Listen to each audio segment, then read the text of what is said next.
Cher évêque Joseph, dans plusieurs de vos discours, vous parlez en tant qu'évêque catholique orthodoxe en soulignant les racines saines de l'enseignement catholique. Parmi vos articles récents figure une réponse au discours du pseudo-pape Bergoglio aux jeunes de Singapour.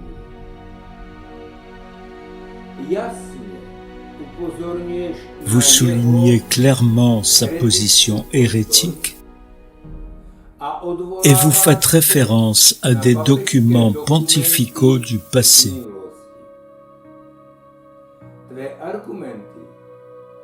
Vos arguments sont tout à fait conformes à l'enseignement catholique. Le discours de Bergoglio à Singapour est une proclamation des hérésies du Concile de Vatican II contenues dans Nostra Aetate concernant le soi-disant respect des autres religions. Déjà, Paul VI, lors de ses voyages, avait effectué des gestes syncrétiques dans l'esprit de Vatican II. Jean-Paul II a également continué à promouvoir l'hérésie du syncrétisme, en particulier lors de la rencontre d'Assise en 1986. Ici, avec les chefs des cultes païens, il a prié le soi-disant Père unique.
Concluded this prayer to this supposed common father with the Our Father.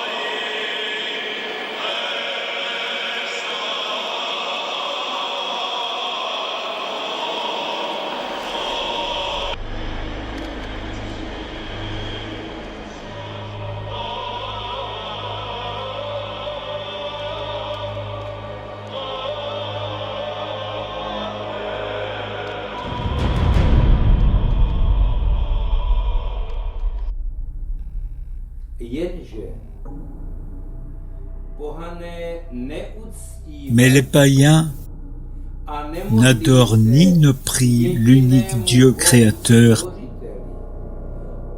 et Père de notre Seigneur Jésus-Christ. Ils prient les démons et leur offrent des sacrifices.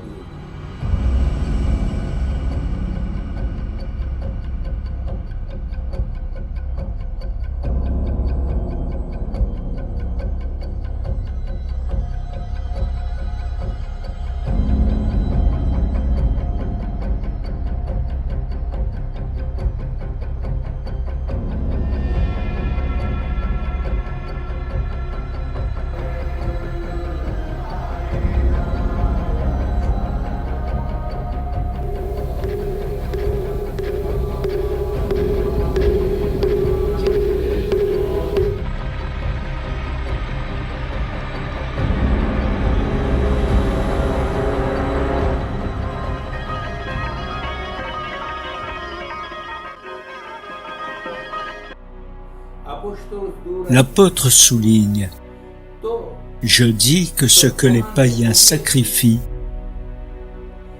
ils le sacrifient à des démons et non à Dieu. Or, je ne veux pas que vous soyez en communion avec les démons.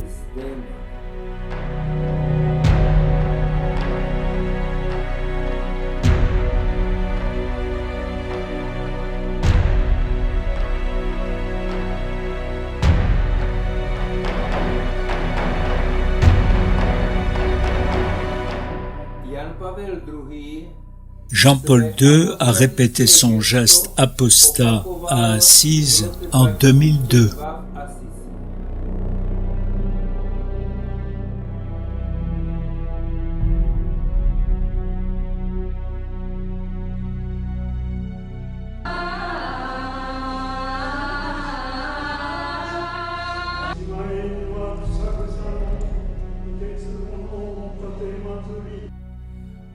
Malheureusement, le pape Benoît XVI a également participé à des réunions syncrétiques à Assise, par exemple en 2011.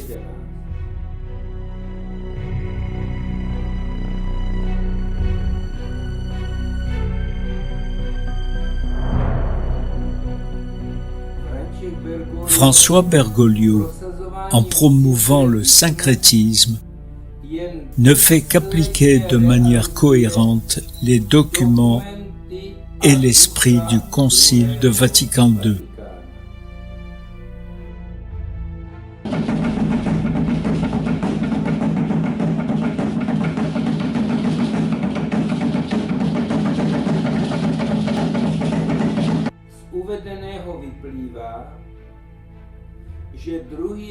Il s'ensuit que le Concile de Vatican II était hérétique, et pas seulement à cause du document Nostra Aetate.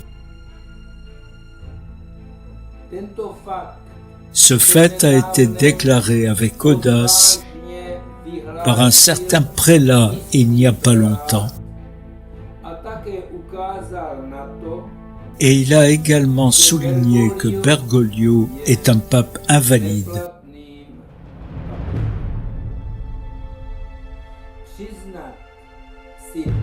Reconnaître ces deux réalités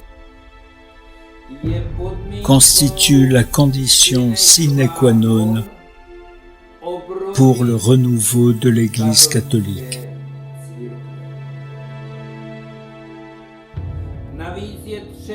De plus, il faut rappeler que le 1er novembre 2023, dans le motu proprio ad theologiam promovendam, Bergoglio a établi le principe du changement de paradigme.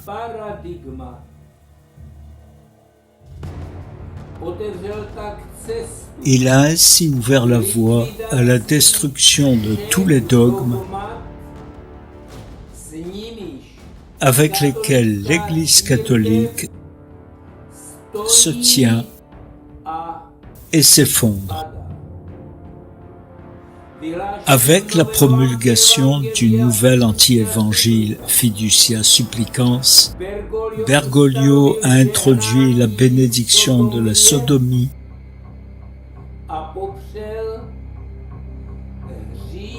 et a nié ce péché en tant que tel. Ce faisant, il abroge le décalogue, mais aussi le credo,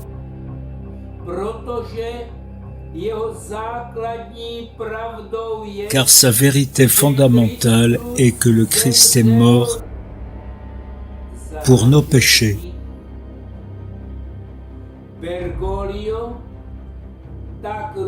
Bergoglio abroge ainsi également la condition fondamentale du salut, qui est la repentance. Sans repentance, personne ne sera sauvé.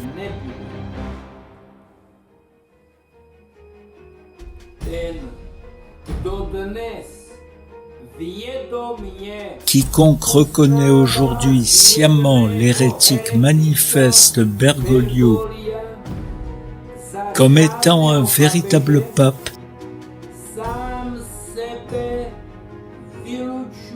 s'exclut de l'Église par excommunication late sententia.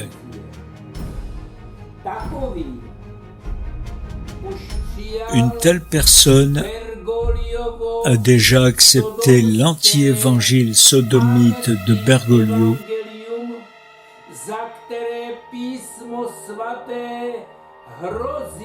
pour lequel les Écritures menacent de la punition du feu temporel et éternel.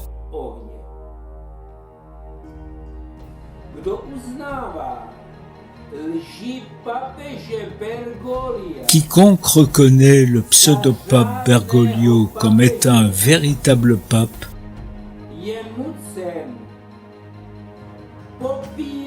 est contraint de renier l'enseignement catholique et de se rebeller contre Dieu en s'engageant dans le parcours synodal.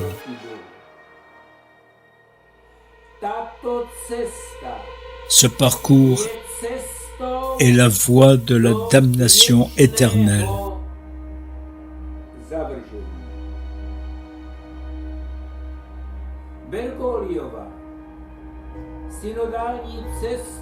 Le parcours synodal de Bergoglio constitue une moquerie cynique de la souffrance et de la mort du Christ,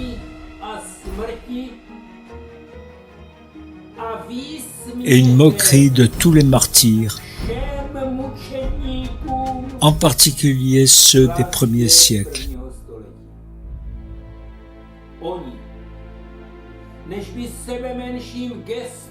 Ils préféraient subir de cruelles tortures et la mort plutôt que de rendre le moindre hommage aux divinités païennes.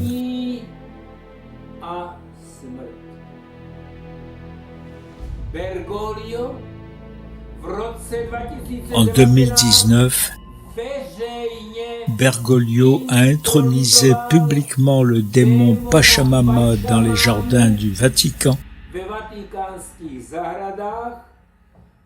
et dans la basilique Saint-Pierre.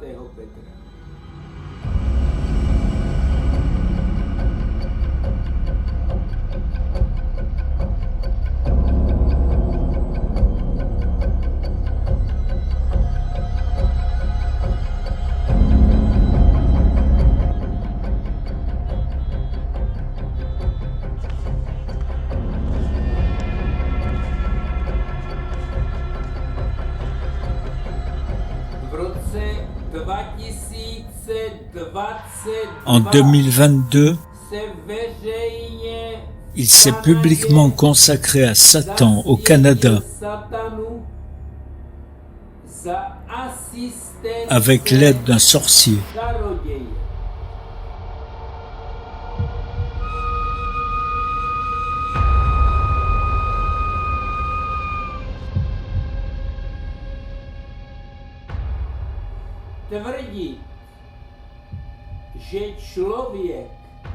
Prétendre qu'un homme publiquement consacré à Satan est le vicaire de Jésus-Christ est tout simplement insensé.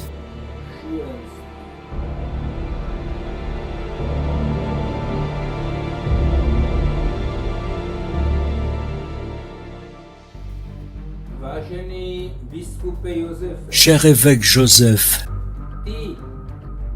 vous continuez à reconnaître cet usurpateur de la papauté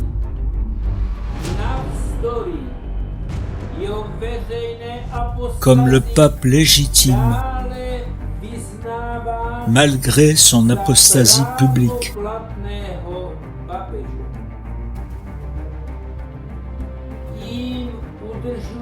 En faisant cela,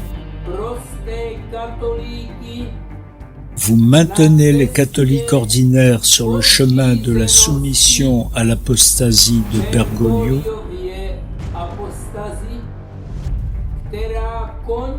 qui aboutit à la damnation.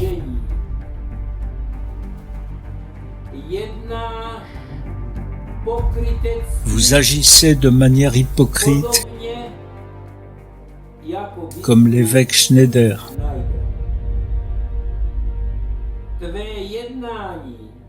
Vos actions sont comparables au fait de montrer aux gens une fiole de puissant poison.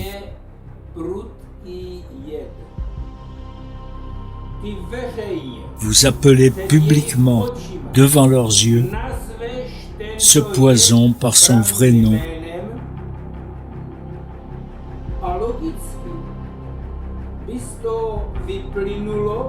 Et il s'ensuit logiquement que vous devriez exhorter tout le monde à s'éloigner radicalement de ce poison et à sauver sa vie.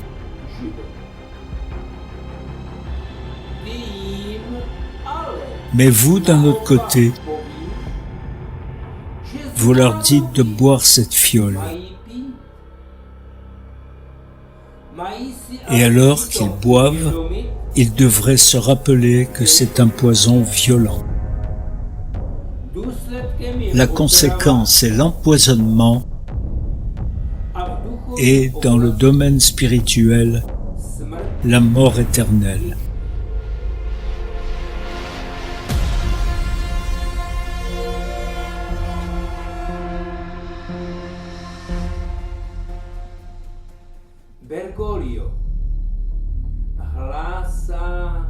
Bergoglio prêche une doctrine empoisonnée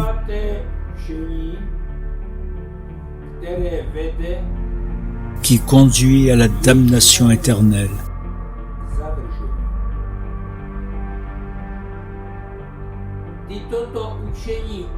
Vous condamnez cette doctrine et gagnez ainsi la sympathie des vrais croyants.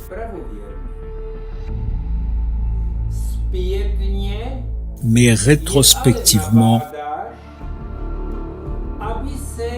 vous les exhortez à se soumettre à un hérétique manifeste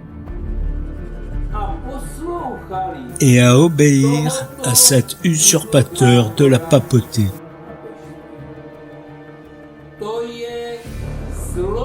C'est un crime.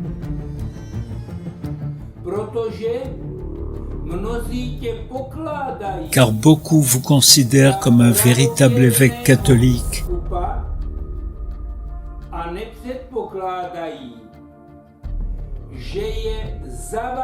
et ne supposent pas que vous les conduisez sur le chemin de la perdition.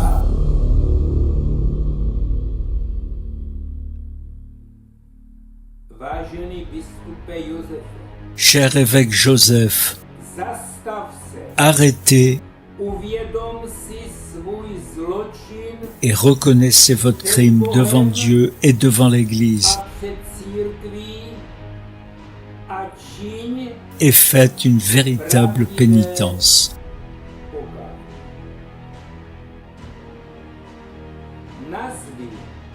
Vous ne devez pas seulement qualifier l'hérésie d'hérésie, mais pour votre propre salut et celui des autres. Vous devez tirer des faits la conclusion qui s'impose.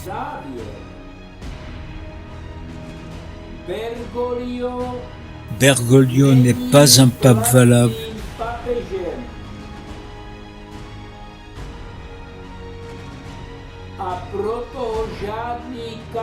Et donc aucun catholique ne peut lui obéir ou se soumettre à lui.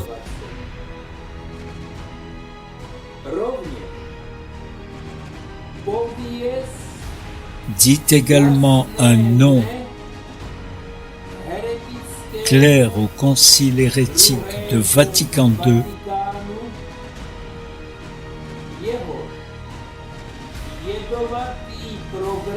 dont Bergoglio met en œuvre le programme empoisonné.